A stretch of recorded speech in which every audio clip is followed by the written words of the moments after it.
US President Donald Trump has reportedly been briefed on military options against Iran with operational readiness just days away. That's as the White House refuses to take strikes off the table despite talks in Switzerland. Instead, Washington is framing it as an ultimatum for Tehran to make a deal. There's many reasons and arguments that one could make for a strike against Iran. The president has always been very clear, though, with respect to Iran or any country around the world, diplomacy is always his first option, and Iran would be very wise to make a deal with President Trump and with this administration.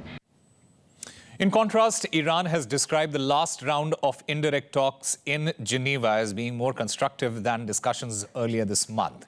Tehran said both sides had agreed on a set of principles that could pave the way for further negotiations and stressed it is not pursuing nuclear weapons.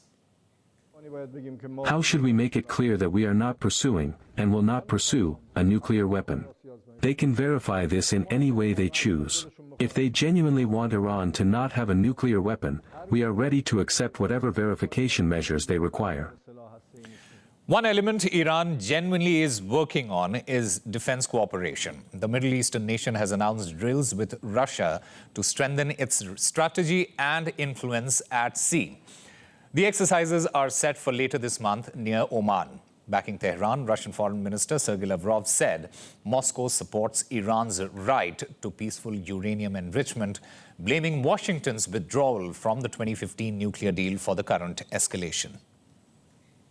The strikes on nuclear facilities force the Iranians to think about the physical protection of nuclear materials, which, I repeat, are under the IAEA's control and cannot be touched. Regrettably, Israel and the United States still went ahead with the strikes, creating physical risks and undermining the authority of the IAEA and the Treaty on the Non-Proliferation of Nuclear Weapons, which, as Iran has noted repeatedly, is mandatory for Iran. The IAEA has exerted unprecedented control, especially in the past years after the signing of the JCPOA.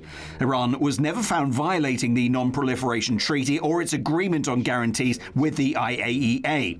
All risks and political tensions emerged after the United States withdrew from the JCPOA in 2018, 3 years into its term.